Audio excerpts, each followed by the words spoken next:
সাধু সঙ্গ সর্বশাস্ত্রে কয়, লবমাত্র সাধু সঙ্গ সর্বসিদ্ধি হয়। বাবা, আজকে যারা কীর্তন শুনতে এলেন তারা সাধু সঙ্গ করতে এসছেন। প্রশ্ন করবেন সাধু সঙ্গ কাকে বলে? আপনাদের সামনে কোনো সাধু দেখতে পাচ্ছি না তো আমি, যিনি গেরুয়া বস্ত্র পরে আছেন, তিলক শিকা নিয়ে আছেন, তাহলে সাধু সঙ্গ হলো কি করে? মায়েরা, সাধু মানে এই নয় যে তিলক নেবে, শিখি নেবে এবং গেরুয়া বস্ত্র পরে থাকবে, আপনার দরজায় দাঁড়াবে, এটা সাধু নয়। সাধু কারা? সাধন বলে ইন্দ্রিয়কে যারা জয় করতে পেরেছে তারা সাধু। দেখবেন অনেকে ভালো ভালো কথা বলে, কি বলে? সাধু সাধু সাধু। তার মানে কি? অন্তরটা তোমার ভালো। একজন রিক্সাওয়ালাও সাধু হতে পারে, কেন? ভেতর যদি ভালো হয়। আপনারা কীর্তন শুনতে এসছেন, আপনারাও সাধু হতে পারতেন যদি আপনাদের হৃদয় ভালো থাকে। সাধু হবেন আপনারা। সাধু একজন স্কুলের শিক্ষক হতে পারেন, সাধু একজন পুলিশ অফিসার হতে পারেন। কেন বলুন তো? যিনি সাধুত্ব বজায় করেন, সাধন বলে ইন্দ্রিয়কে জয় করে দেন, প্রেম ভক্তি যার মধ্যে আছে তিনি সাধু। এখন সাধু সঙ্গ করলে কি হয়? এই যে আপনারা যে কীর্তন শুনতে এসছেন, সাধু সঙ্গ। সাধু সঙ্গ করলে কি হয়? একদিন নারদ মুনি কৃষ্ণকে প্রশ্ন করলো, প্রভু সাধু সঙ্গ করলে কি হয়?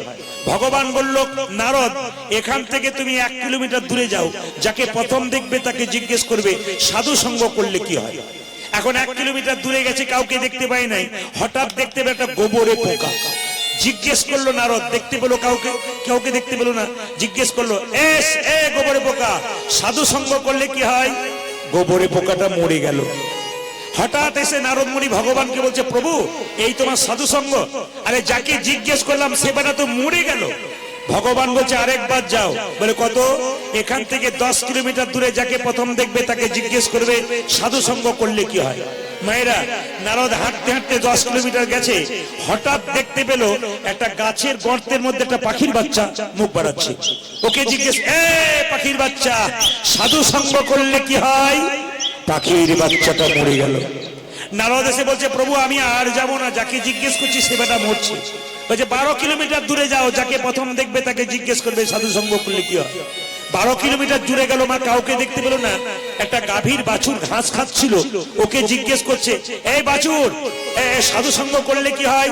বাছুরটা মরে গেল। যখনই বাছুরটা মরে গেল, নারদ মুনি ভগবানকে এসে বলছে, প্রভু এই কান মুড়লাম, নাক মুড়লাম, আমি আর যাবই না। বলে কেন? সাধু সঙ্গ করতে গিয়ে উল্টো ফল হচ্ছে, মরছে আর আমি পাপের ভাগী হয়ে যাচ্ছি। সঙ্গে সঙ্গে ভগবান বলছে, নারদ শেষবারের মতো আরেকবার যাও। বলে কোথায়? এই দক্ষিণ দিনাজপুরের জায়গাটার নাম মনে পড়ছে, হ্যাঁ, গোচিহারের কাছে একটা জঙ্গল আছে, ওখানে একটা রাজা আছে। ওই রাজার বাড়িতে 15 বছর পর একটা ছেলে হয়েছে, তাকে জিজ্ঞেস করো সাধু সঙ্গ করলে কি হয়। নারদ বলছে, আমাকে তুমি বোকা পেয়ে গেছো। গাভীর বাচ্চাটার মা ছিল না, বাছুর মরে গেলে মা ছেড়ে দেবে, সিং পেটে ঢুকিয়ে দেবে। পাখির বাচ্চাটার মা ছিল না, ঠুকরে দিত মাথায়, নেহাত নাই বলে।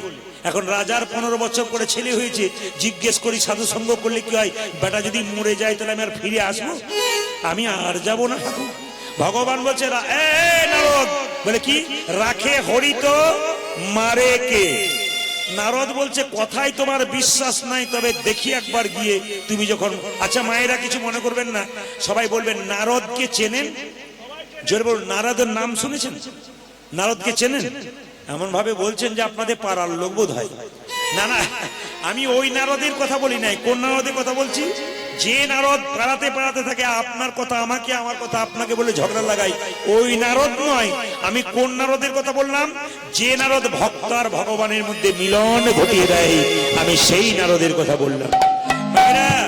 ওই নারদ চলেছে রাজার বাড়ি 15 কিলোমিটার দূরে জঙ্গলের মধ্যে। শুনছেন কিনা দেখি। নারদ এলো কোথায়? রাজার বাড়ি না জমিদারের বাড়ি? জোরে বলুন। একজন বলছে জমিদারের বাড়ি নয়। কার বাড়ি এলো? রাজার বাড়ি। এইবার রাজাকে, নারদ মুনিকে দেখে রাজা, বাবারে কি আমার ভাগ্য ভালো মুনিবর, আপনি এসেছেন, পেন নাম আপনাকে। তা আপনি কি জন্য এসেছেন? রাজা বলছে, আপনার নারদ বলছে, আপনার নাকি একটা ছেলে হয়েছে। মানে একটা মানে 15 বছর পরে সাধ্যি সাধনা করে আমি একটা ছেলে পেয়েছি। নারদ বলল, একটি প্রশ্ন করতাম আপনার ছেলেকে। সঙ্গে সঙ্গে রাজা বলছে, একটি মানে তুমি 10টা করতে পারো। সঙ্গে সঙ্গে নারদ বলছে, যে বাড়িতে প্রশ্ন করব তার পেছন দিকে দরজা আছে। কিছু বুঝলেন? যে বাড়িতে প্রশ্ন করবো তার পেছন দিকে দরজা আছে, বলছে একটা মানে তিনটে আছে। নারদ বলছে তাহলে বাঁচার উপায়ও আছে। এখন লক্ষ্য করবো এরা বাচ্চা শুয়ে আছে আর নারদ এক পা বাইরে এক পা ভেতরে। এ খোকা, সাধু সঙ্গ করলে কি হয়? বাচ্চা বলে উঠলো দাঁড়াও। নারদ চমকে উঠলো, বেটা মরে গেছে না ভূত হয়ে বলছে। ছোট ছোট ছেলে বলল শোনো নারদ মুনি, সাধু সঙ্গ করলে কি হয়? প্রথমে ছিলাম গোবরে পোকা, তোমার মতো সাধু সঙ্গ করে হলাম আমি পাখির বাচ্চা। পাখির বাচ্চা তার মানে কি জন্মটার উন্নতি হচ্ছে, গোবরে পোকা থেকে পাখির বাচ্চা সাধু সঙ্গের জন্য।